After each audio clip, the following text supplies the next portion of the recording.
اب میں آپ کے سامنے ایک ایسی شخصیت کو دعوت خطاب دینے جا رہا ہوں جن کو اگر حقیقت میں وارث افکار مفتی محمود کہا جائے تو بیجا نہ ہوگا، ولی اللہ تحریک کے ترجمان کہا جائے تو بیجا نہ ہوگا، شیخ الاسلام حسین احمد مدنی رحمہ اللہ کے فلسفے کے ترجمان کہا جائے تو بیجا نہ ہوگا۔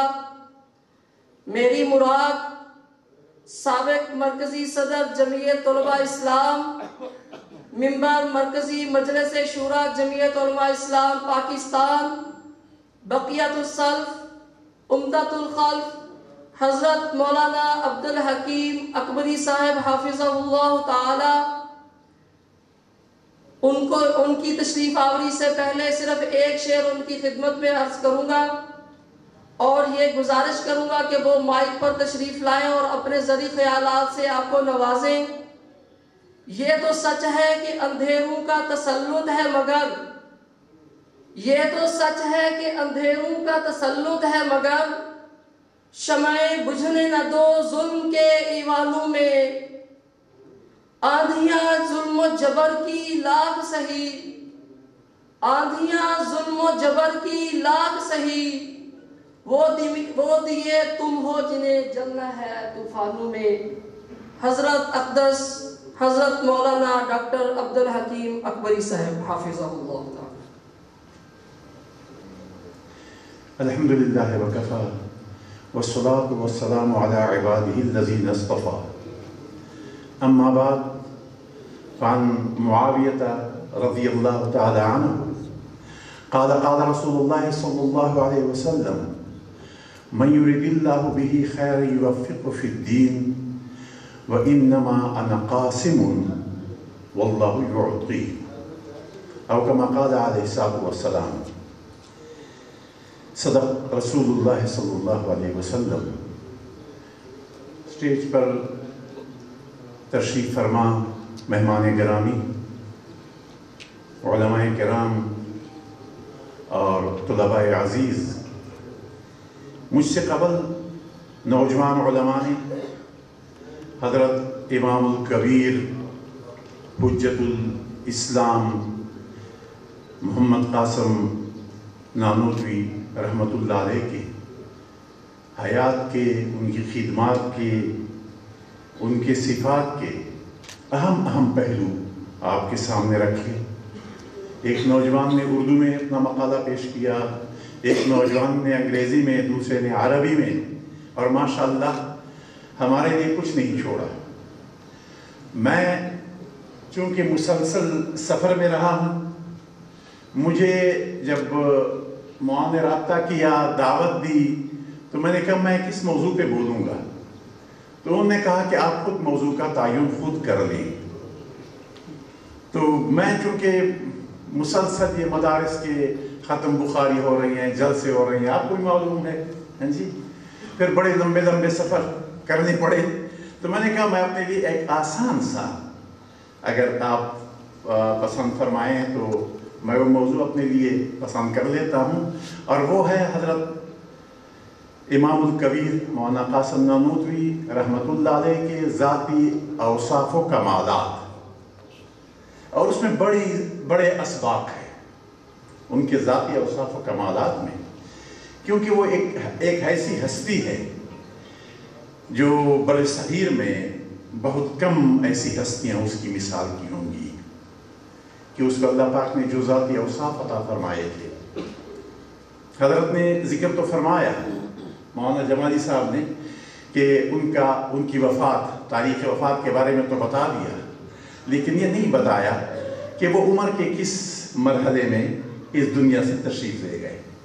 49 سال کی عمر میں، 49 سال، جو ہم تو بہت قلیل سمجھتے ہیں، کیونکہ 25-26 سال تک تو انسان کو پورا شعور ہی نہیں ہوتا زندگی کا، حیات کا، ہاں جی، اور اس کے بعد اور پھر اتنے عظیم خدمات اللہ پاک نے ان سے لیے، تو انسان سوائے اس کے اور کچھ نہیں کہہ سکتا کہ اللہ پاک کی اپنی قدرت کی فراوانی ہے، کسی کو عطا فرما دے، اس پہ بندہ کچھ نہیں کہہ سکتا۔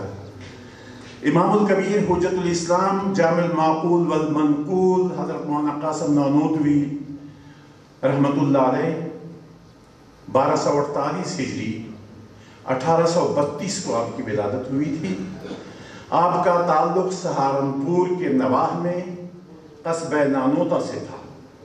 یہ قصبہ دیوبند سے جانب مغرب میں 16 میل کے فاصلے پر ہے۔ یہ قدیم قصبہ ہے جو دارالعلوم دیوبند سے مغرب کی طرف واقع ہے۔ آپ کا تعلق یہاں 9ویں صدی ہجری سے صدیقی شیوخ کے ایک ممتاز خاندان سے تھا۔ ابتدائی تعلیم کا کچھ حصہ اپنے وطن میں حاصل کیا، پھر دیوبند میں مولانا مہتاب علی کے زیر تعلیم رہے تھے۔ اس کے بعد اپنے نانا کے ہاں سہارنپور چلے گئے تھے جو وہاں وکیل تھے۔ سہارنپور میں انہوں نے صرف و نحو کی ابتدائی کتب مولانا نواز سے پڑھی تھی۔ 1259 ہجری میں کے آخر میں ان کو نانوتا ہی کے حضرت مولانا مملوک علی اپنے ہمراہ دہلی لے گئے تھے، جہاں انہیں دہلی کالج میں داخل کرایا گیا تھا۔ مولانا مملوک علی حضرت کے بھی استاد اور سر سید احمد خان کے بھی استاد تھے۔ اسی کالج میں وہ بھی پڑھتے رہے اور تقریباً ہمعصر تھے۔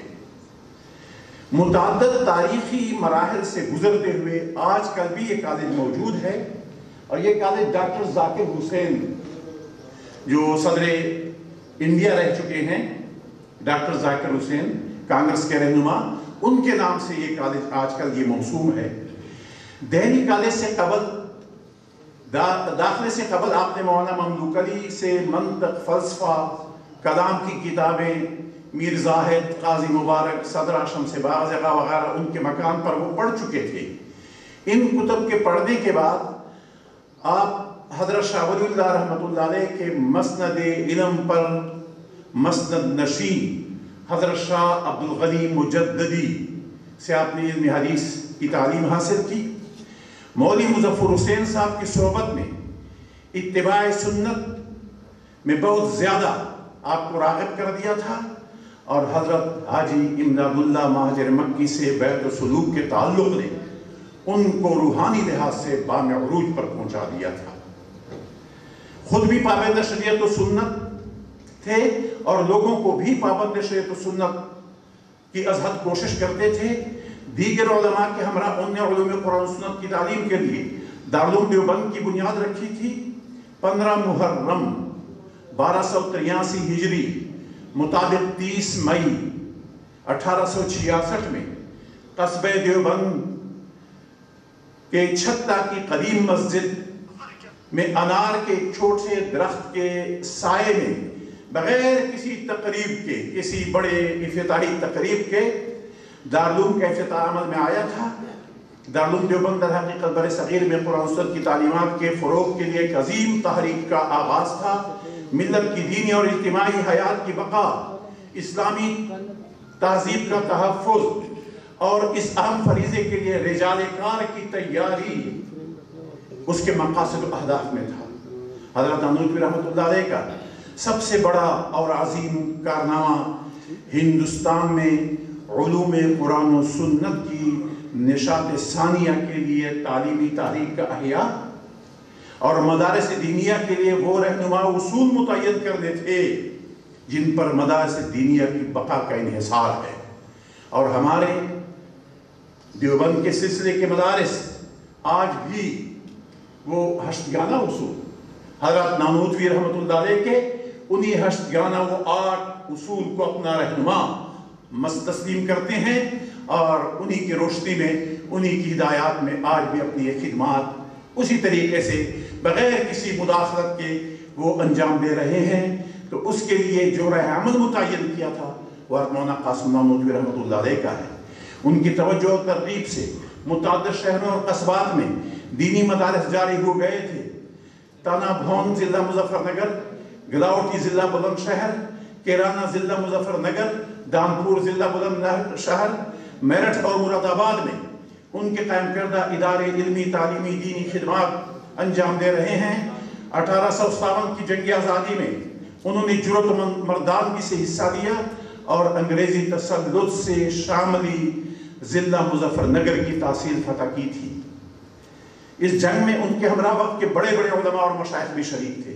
مدارس کی تاریخ جنگ آزادی میں جرأت مردانہ کردار کے علاوہ ملے خدا شناسی شاہجہاں پور، مناظرہ روڑکی اور تاریخ عقد بیوگاں آپ کے عظیم کارنامے ہیں۔ حضرت نانوتوی نے 2 درجن سے زائد تصنیفات یادگار چھوڑی ہیں۔ حضرت نانوتوی نے 49 سال کی عمر میں 4 جمادی الاولی 1297 ہجری مطابق 1880 کو وفات پائی تھی۔ دارالعلوم دیوبند کے شمالی جانب آپ کا مزار پر انوار ہے۔ زیر نظر مقالہ نگار نے الامام الکبیر حجت الاسلام حضرت مولانا محمد قاسم نانوتوی کے ذاتی اوصاف و کمالات میں سے مشت نمونہ از خروارے کی مثل چند ایک کا ذکر کیا ہے، وہ بھی اس وصف و کمال کا مکمل نہیں بلکہ بعض حصہ ہے۔ حضرت کے بڑے ہی کمالات ہیں، میں نے ان میں سے چند ایک وقت کو دیکھتے ہوئے، اور اس میں بھی شاید میں کچھ انتخاب کر لوں، مقالہ تو ہے جتنا بھی ہے، لیکن اس میں بھی وقت کے پیش نظر میں چند ایک اوصاف آپ کے سامنے عرض کروں گا۔ آپ کا علمی شان، علمی عظمت بہت بلند تھی۔ امام الکبیر حجت الاسلام بحر العلوم والفیوز کو اللہ رب العزت نے علمی شان وہ عطا فرمایا تھا کہ ان کے عصر میں اور ان کے بعد وہ عظیم المثال ہیں۔ سید الطائفہ حضرت حاجی امداد اللہ مہاجر مکی نور اللہ مرقدہ فرماتے تھے کہ حق تعالیٰ اپنے بندوں کو جو اصطلاحی عالم نہیں ہوتے ایک لسان عطا کرتے ہیں، ترجمان عطا کرتے ہیں۔ چنانچہ شمس تبریز کو مولانا رومی لسان عطا ہوئے، جنہوں نے شمس تبریزی کے علوم کو کھول کھول کر بیان فرما دیا۔ اسی طرح مجھ کو مولوی محمد قاسم عطا ہوئے ہیں۔ معنی اور مضامین کی آمد کا یہ حال تھا کہ خود بیان فرماتے ہیں کہ بعض دفعہ حیران ہو جاتا ہوں کہ کیا بیان کروں۔ مولانا حبیب الرحمن بیان فرماتے ہیں کہ مولانا اکثر تقریر فرماتے ہوئے بیچ میں چند ایک منٹ سکوت فرماتے اور ایک دم رک جاتے تھے۔ اس پر عرض کیا گیا کہ حضرت مسلسل تقریر فرماتے ہوئے آپ کیوں رک جاتے ہیں؟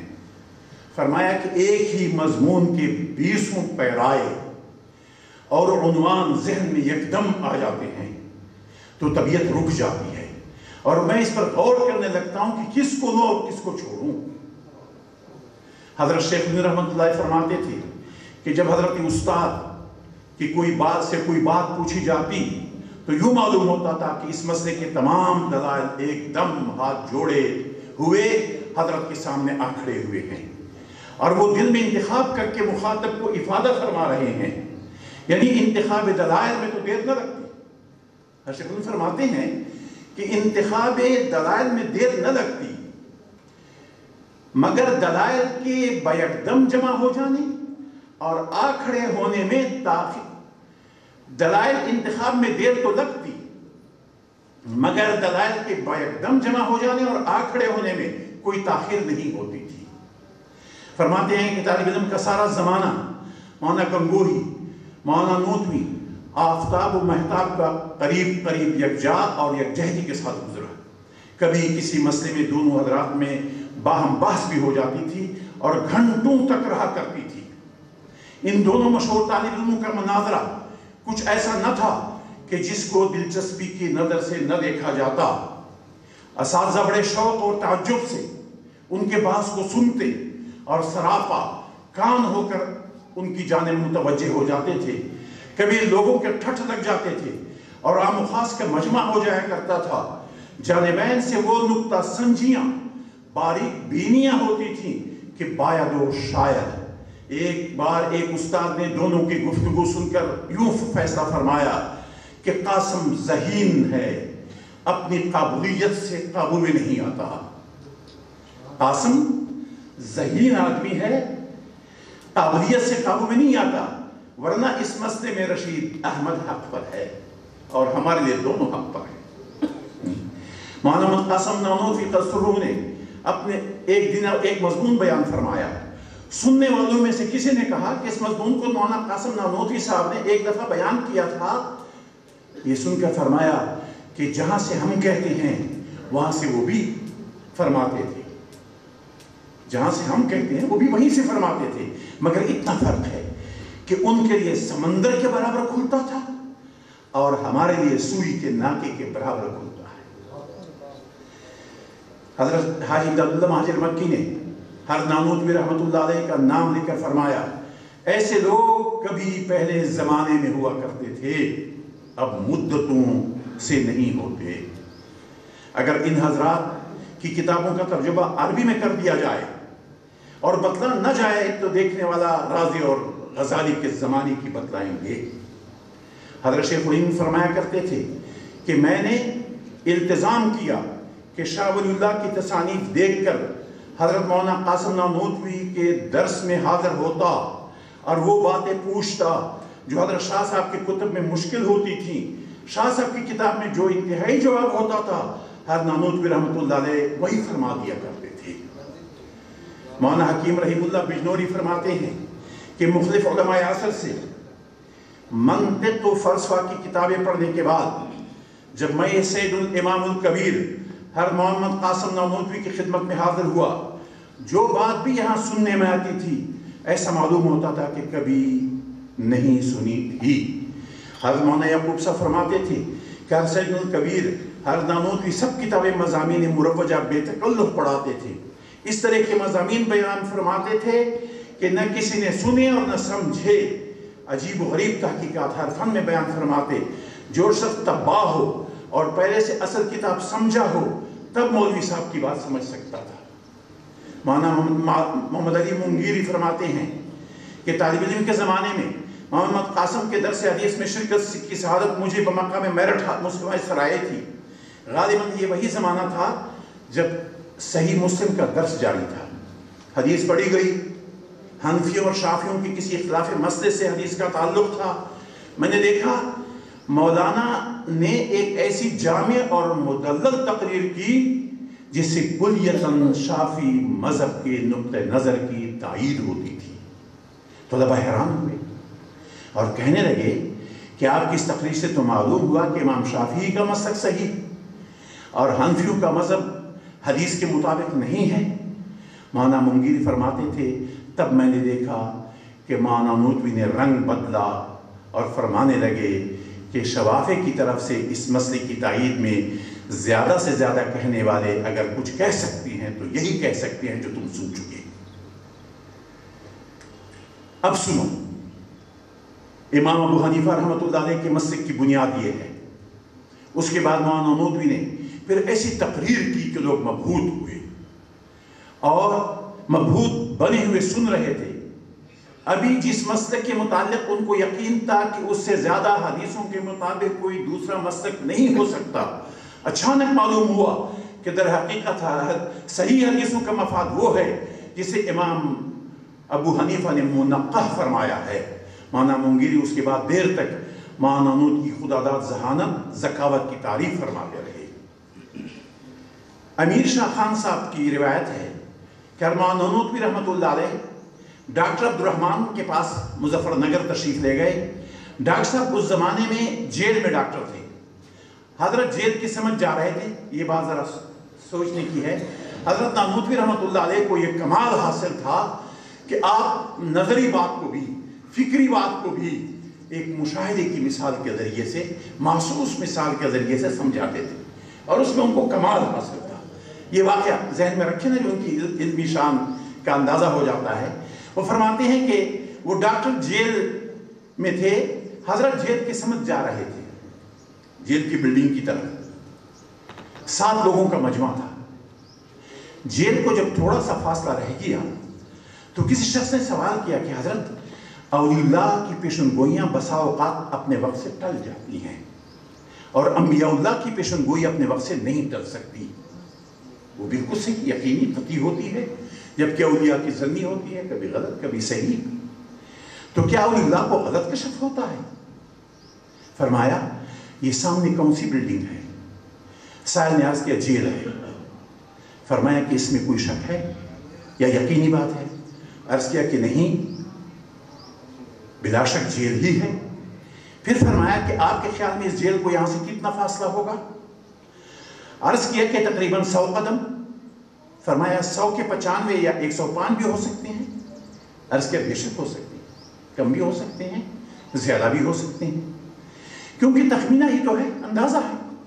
فرمایا کہ یہی حال ہے کشف اولیاء کا، وہ شے بالکل حق ہوتی ہے جو دیکھتے ہیں، مگر چونکہ دور سے دیکھتے ہیں اس لیے ان کی توقیت یعنی زمان و مکان معین کرنے میں ان کا ایک تخمینہ ہوتا ہے جس میں غلطی بھی ممکن ہوتی ہے۔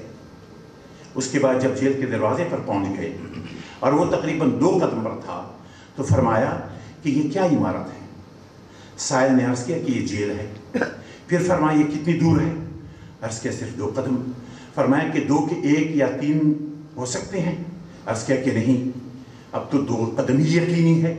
فرمایا کہ یہ حال ہے کشف انبیاء کا، وہ دیکھتے بھی حق ہیں اور انہیں اس شے کے سر پر لے جا کر کھڑا کر دیا جاتا ہے اور نہایت قریب سے دیکھتے ہیں، اس لیے ان سے تعین زمان و مکان میں بھی غلطی نہیں ہو سکتی۔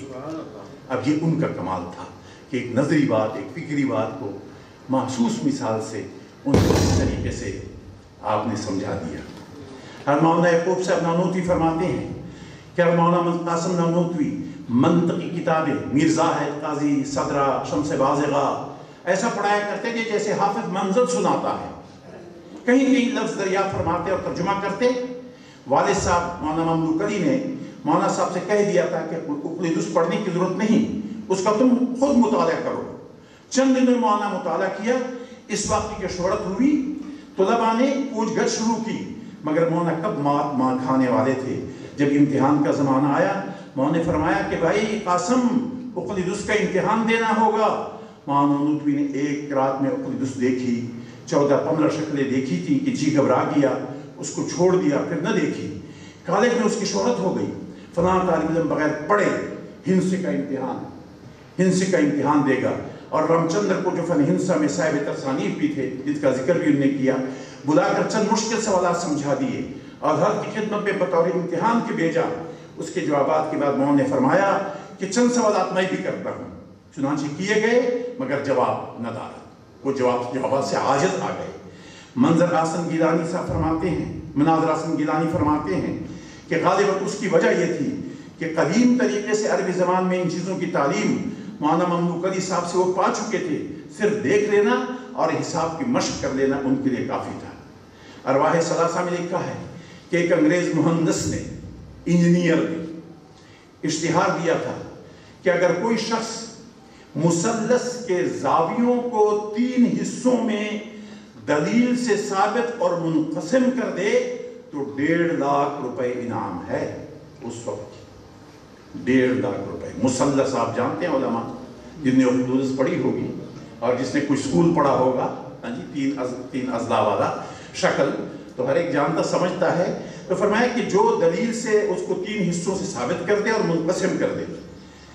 مظفر نگر کے ایک منصف صاحب بھی جج فن ریاضی اور ہندسوں میں دستخط رکھتے، کامل رکھتے تھے، انہوں نے اس پر دلائل قائم کیے اور اپنے زوم میں اس کو ثابت کر دیا اور میرٹھ پہنچے۔ وہاں ایک حاکم اعلیٰ کو وہ دلائل دکھائے، اس نے کہا کہ بالکل صحیح ہیں، آپ اس کا اعلان کر دیں، ضرور آپ انعام کے مستحق ہوں گے۔ لیکن ان کو اطمینان نہ ہوا کہ اگر اس پر مولانا قاسم نانوتوی ایک نظر ڈال دیں، کتنی بڑی بات ہے کہ اگر اس پر مولانا نانوتوی رحمۃ اللہ علیہ نظر ڈال دیں تو اطمینان ہو جائے گا۔ اتفاق سے مولانا نانوتوی کا مظفر نگر آنا ہوا تو منصف صاحب نے ڈاکٹر عبدالرحمن جو بعد میں حضرت گنگوہی مرحوم کے خاص لوگوں میں تھے سے کہا کہ کوئی ایسا وقت مجھے ایسا آ سکتا ہے جس میں مولانا نانوتوی اس پر ایک نظر ڈال دیں۔ ان نے کوشش کی مگر وقت نہ مل سکا، یہاں تک کہ مولانا کی روانگی کا وقت آیا، ریلوے اسٹیشن پر تشریف لائے تو گاڑی میں 10-15 منٹ باقی تھے۔ تو منصف صاحب نے ڈاکٹر صاحب سے کہا کہ میری تحریر تو ذرا سنا دیں۔ ڈاکٹر صاحب نے مولانا سے ذکر کیا اور مولانا سے منظوری پر منصف صاحب نے وہ تحریر سنائی۔ اس کو سرسری طور پر مولانا نے سنا اور آخر میں فرمایا کہ سب صحیح ہے مگر دلیل کا فلاں مقدمہ نظری ہے، حالانکہ اقلیدس کے تمام دلائل کی انتہا بدیہیات پر ہوتی ہے۔ آپ تو نظری بات کر رہے ہیں، اور وہ بدیہیات میں سے، اس کے لیے کوئی دلیل کی ضرورت ہی نہیں ہوتی، بدیہیات اسی کو کہا جاتا ہے نا، کوئی دلیل کی ضرورت نہیں پڑتی ہے۔ تو فرمایا کہ اس کے آپ کے دلائل کا مقدمہ جو ہے وہ نظری ہے، حالانکہ اقلید اس کے تمام مقدمات جو ہیں دلائل اس کی انتہا بدیہیات پر ہے، چونکہ وہ صاحب فن تھے فوراً سمجھ گئے، واپس آ گئے۔ ڈاکٹر صاحب نے منصف صاحب سے ہنس کر کہا کہ تمہیں کیا مصیبت آئی تھی کہ تم نے مولانا کو تعریف سنائی اور اپنی ساری کاوش دماغ کو غلط ثابت کر دیا؟ اعلان کر دیتے، اشتہار دینے والے کیا سمجھتے، تمہیں مستحق انعام دے دیتے۔ حضرت ہمارے علماء ان کو جتنے بھی کمالات حاصل ہیں وہ سب حب رسول اور اتباع سنت کی بدولت ہے۔ حب رسول ایمان کی جان ہے، اسی سے ایمان کی تکمیل ہوتی ہے، وہ ایمان کی روح ہے۔ اکابر دیوبند کے سرخیل حضرت الامام الکبیر مولانا قاسم نانوتوی صحیح معنوں میں حب رسول سے متصف تھے۔ مولانا منصور علی خان حضرت مولانا قاسم نانوتوی کے شاگرد خاص ہیں، اس نے لکھا ہے کہ مناسک حج سے فارغ ہونے کے بعد مولانا نانوتوی کے ساتھ مدینہ منورہ جا رہا تھا، قبہ خضرا جو ہی نظروں کے سامنے ہوا، میں نے دیکھا کہ مولانا مرحوم نے اپنے نعلین اتار کر بغل میں دبا دیے اور پا پیادہ پا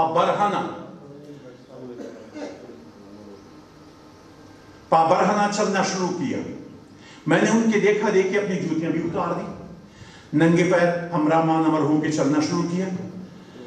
وہ مولانا منصور علی خان جو ذاتاً اور صفتاً پٹھان تھے، جو تھوڑا ذات یہ کہ سخت بدن ہوتے ہیں، تو عمر میں بھی زیادہ نہ تھی، زیادہ عمر بھی زیادہ جوان تھے، انفوان شباب کا زمانہ تھا، اور مولانا کی کہولت کا عہد تھا۔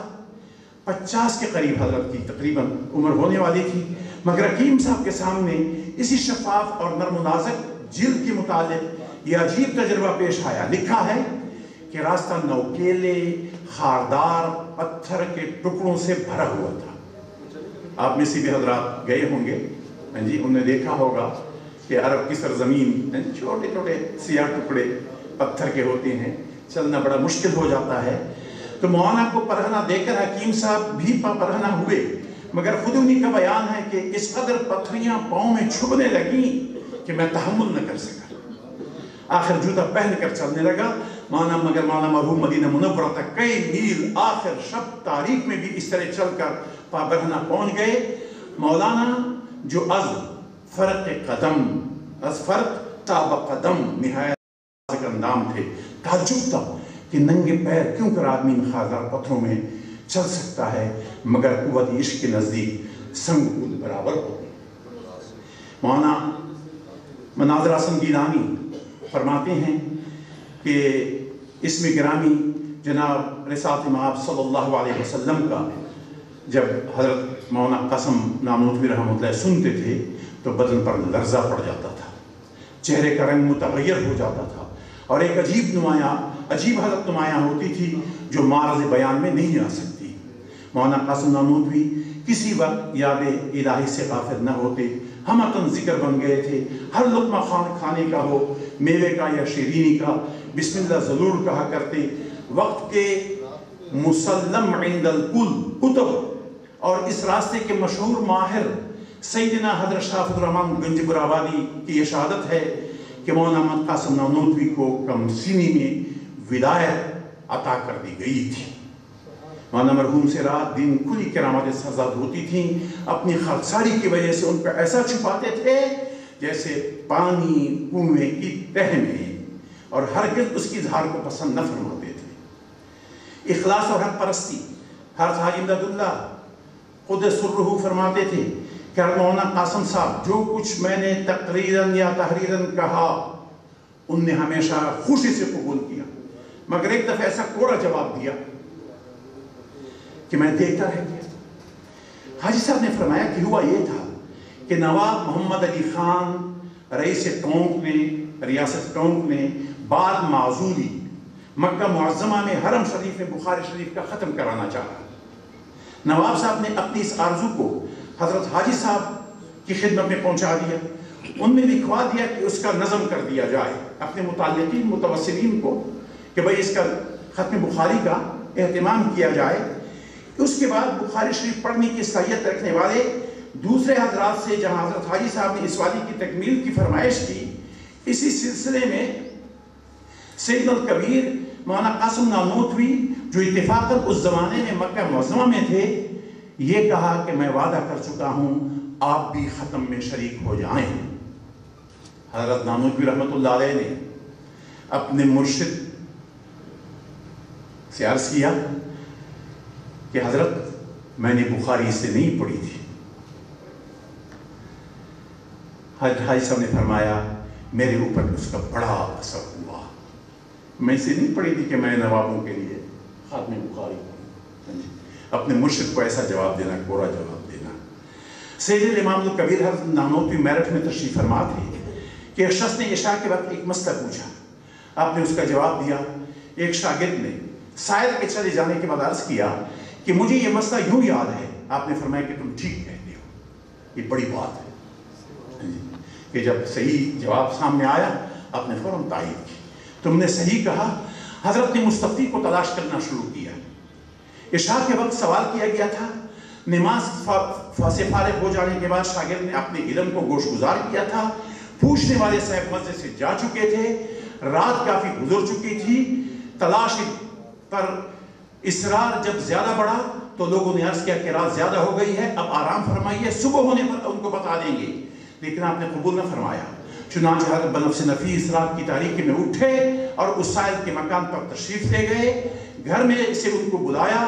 حضرت نے فرمایا کہ ہم نے وہ مسئلہ اس وقت غلط بتایا، وہ مسئلہ صحیح یہ ہے. اب یہ آج کل کون عالم ایسا کرتا ہے؟ کہتے ہیں ترخواہ دیا، مستفی کو ترخواہ دیا، سوال کرنے والے کو ترخواہ دیا. یہ بڑی جرأت کی بات ہوتی ہے. ایک صاحب نے میرٹھ میں مولانا قاسم نانوتوی سے دریافت کیا کہ مولوی عبدالسمی صاحب تو مولود شریف کرتے ہیں، آپ کیوں نہیں کرتے؟ علماء دیوبند کی طرف سے سوال کے جواب میں ہزارہ صفحات اس زمانے میں شائع ہو چکے تھے. عین انہی دنوں میں جماعت کے امام الکبیر کی زبان مبارک سے یہ جواب بھی سنا گیا تھا کہ بھائی انہی کو سرور عالم صلی اللہ علیہ وسلم سے زیادہ محبت معلوم ہوتی ہے، مجھے بھی اللہ تعالیٰ وہ محبت نصیب کر دے. یہ جوان السمی صاحب کے کانوں تک کسی طرح پہنچ گئی. کہنے لگے ایسے سے بھلا کوئی کیا لڑے.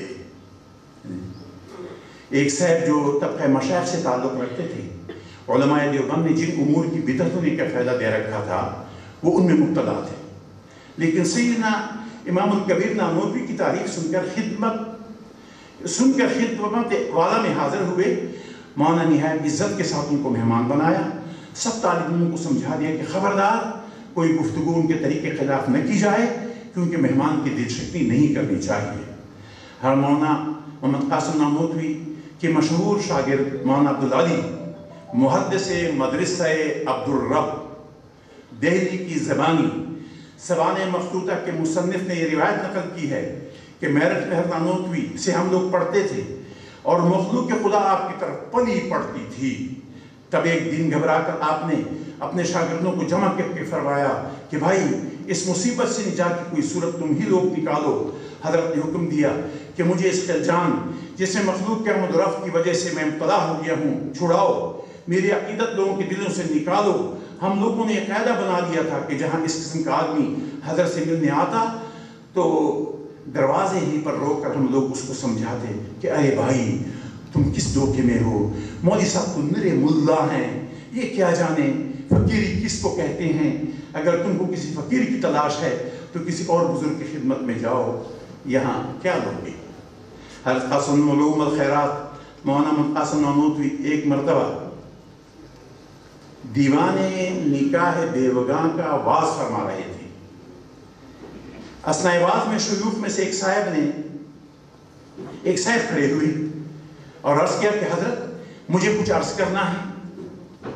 حضرت انداز سے سمجھ گئے کہ وہ بطور اعتراض میری بہن کی بیوگی اور عدم نکاح کا ذکر کریں گے.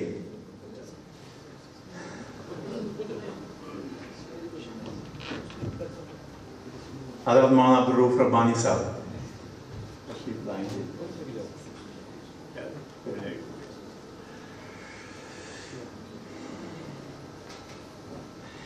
حضرت مولانا قاسم العلوم والخیرات مولانا محمد قاسم نانوتوی ایک مرتبہ نکاح بیوگاں کا واز فرما رہے تھے. اثناء واز میں شیوخ میں سے ایک صاحب کھڑے ہوئے اور عرض کیا کہ حضرت مجھے کچھ عرض کرنا ہے.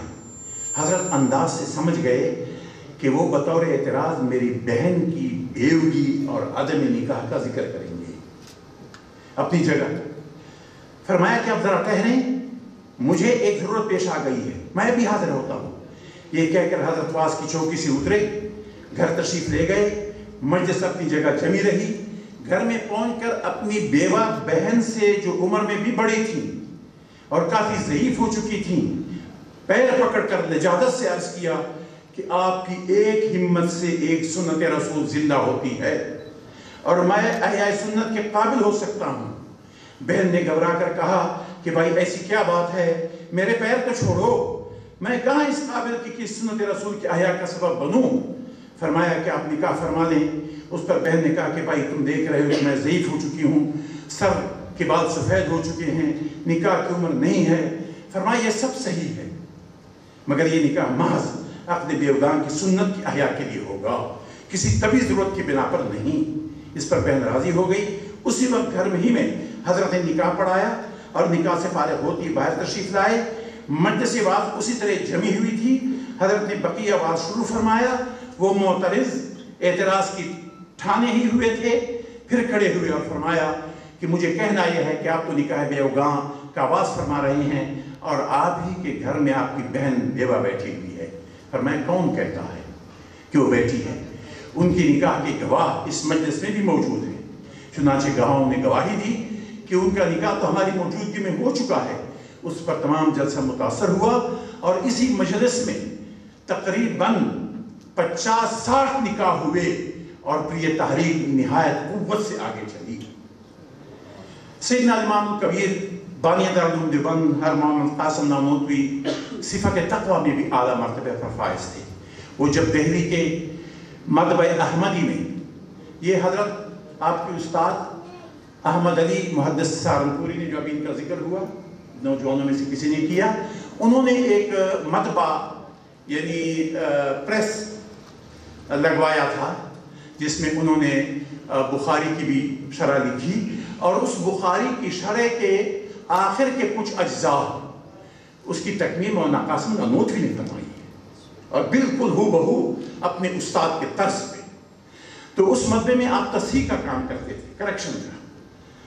تو کام کا جو وقت مقرر تھا اگر ٹھیک اس وقت پر پہنچنے میں کسی وجہ سے تاخیر ہو جاتی، خواہ منٹ 2 منٹ کی ہی تاخیر کیوں نہ ہوتی، تو اس کو فوراً نوٹ کر لیتے تھے. درمیان میں یا آخر میں بھی عذر پیش آ جاتا تو بھی یہی کرتے اور مہینہ جب ختم ہو جاتا تو مہینہ بھر کے منٹوں کی میزان دی جاتی اور تنخواہ کو گھنٹوں کی حساب پر اٹھا کر اتنی تنخواہ یا معاوضہ کٹوانے پر اصرار فرما دیا جاتا. حضرت مولانا قاسم نانوتوی دارالعلوم دیوبند کے بانی مبانی ہیں، تمام انتظامات آپ فرما رہے ہیں مگر اس کی کسی چیز سے نفع اٹھانے کے روادار نہیں. اہل شورا نے درخواست کی کہ آپ بھی اس مدرسے کے مدرسی قبول فرمائیے اور اس کی وجہ کسی قدر تنخواہ، مگر قبول نہ فرمایا اور کبھی کسی طور یا ڈھنگ سے ایک حبہ تک کے مدرسے سے روادار نہ ہوئے. حالانکہ رات دن مدرسے کی خوشنودی میں مصروف رہتے اور تعلیم میں مشغول رہتے، یہاں تک کہ مدرسے کے مال سے احتیاط کی کہ اگر کبھی بضرورت مدرسے کے دوات قلم سے کوئی اپنا خط، ذاتی خط لکھ لیتے تو فوراً ایک آنا مدرسے کے خزانے میں داخل کرا دیتے. فرماتے کہ بیت المال کی دوات ہے، ہم کو اس میں تصرف جائز نہیں. آپ کے مزاج میں حرارت بہت تھی، یعنی طبیعت میں گرمی محسوس کرتے تھے اور موسم گرمی میں سرد مکان بہت مرغوب تھا. مدرسے میں ایک سرد خانہ تیار ہوا اور گرمی کی بہت شدت. مولانا رفیع الدین دارالعلوم کے محتمم نے عرض کیا کہ سرد خانہ تیار ہے، وہاں دوپہر کو آرام کیجئے.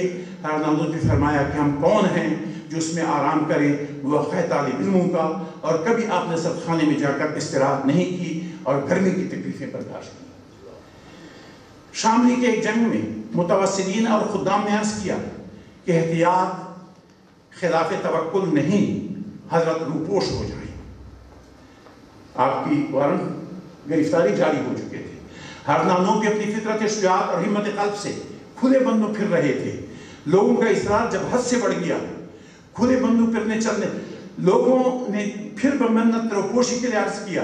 فرمایا 3 دن سے زیادہ روپوشی سنت سے ثابت نہیں. جناب رسول صلی اللہ علیہ وسلم ہجرت کے وقت غار ثور میں 3 دن ہی روپوش رہے تھے, تو زیادہ روپوشی برداشت نہیں کی, واپس باہر تشریف لے آئے. حضرت نانوتوی رحمۃ اللہ علیہ تواضع کی صفت سے بھی بکمال متصف تھے.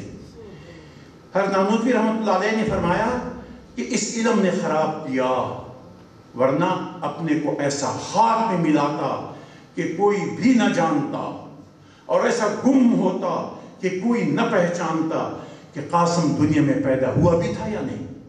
اتنی تواضع, اتنی عاجزی, اتنی اس حد درجہ ان کے ساتھ.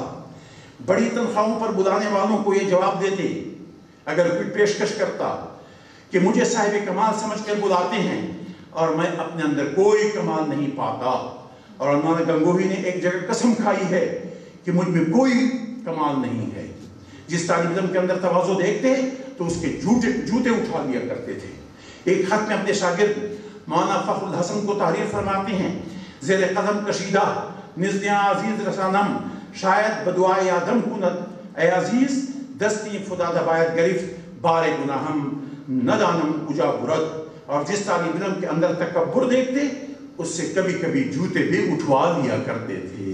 یہ اساتذہ کی تربیت ہوتی ہے کہ وہ طلباء کی تربیت کس نہج پر کس طریقے سے وہ فرماتے ہیں. مولانا احمد حسن امروہی فرماتے ہیں کہ شاہجہاں پور سے خدا شناسی والے میلے تک جانے کے لیے راستے میں ایک ندی پڑتی تھی.